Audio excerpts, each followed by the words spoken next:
రాష్ట్రంలోని విద్యుత్ సంస్థల్లో పనిచేసే కార్మికులకు యాజమాన్యాలు గతంలో ప్రకటించిన పెండింగ్ బకాయిలను సాధ్యమైనంత త్వరగా విడుదల చేయాలని ఆంధ్ర రాష్ట్ర పవర్ ఎంప్లాయీస్ G45 యూనియన్ నాయకులు డిమాండ్ చేశారండి. ఈ మేరకు యూనియన్ నాయకులు విజయవాడలోని జెన్కో కార్యాలయంలో జెన్కో ఎండి నాగలక్ష్మి గారిని కలిసి విజ్ఞప్తి చేశారు.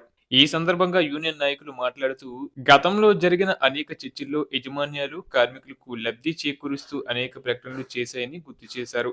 అయితే ఆ హామీలను యాజమాన్యాలు నెరవేర్చకపోవడంతో కార్మికులు ఆందోళన బాట పట్టాల్సిన పరిస్థితి ఏర్పడిందని చెప్పారు. ఇక వారి ముఖ్య డిమాండ్లు ఏంటంటే, గతంలో ప్రకటించిన అన్ని రకాల బకాయిలను వెంటనే విడుదల చేయాలని, పెండింగ్‌లో ఉన్న సర్వీస్ ఇన్సెంటివ్‌ను తక్షణమే విడుదల చేయాలని, 15% మధ్యంతర భృతిని కూడా వెంటనే చెల్లించాలని డిమాండ్ చేశారు.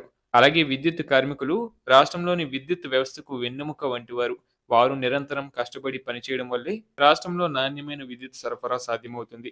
అయినప్పటికీ వారి న్యాయమైన హక్కులైన బకాయిలు మరియు ప్రోత్సాహకాల చెల్లింపులో జరుగుతున్న ఆలస్యం వారి కుటుంబాలను తీవ్ర ఇబ్బందులకు గురిచేస్తుంది.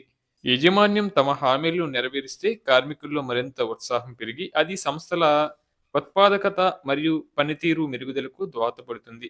అలాగే పెండింగ్‌లో ఉన్న ఆరోగ్య భద్రతా పథకాలకు సంబంధించిన బిల్లులు కూడా వెంటనే క్లియర్ చేయాలని యూనియన్ నాయకులు కోరారు.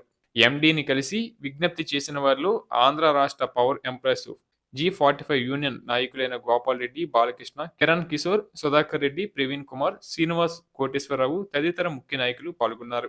ఈ బకాయిల విడుదలకు సంబంధించి త్వరలో నిర్ణయం తీసుకోవాలని నాయకులు యాజమాన్యాన్ని అభ్యర్థించారు.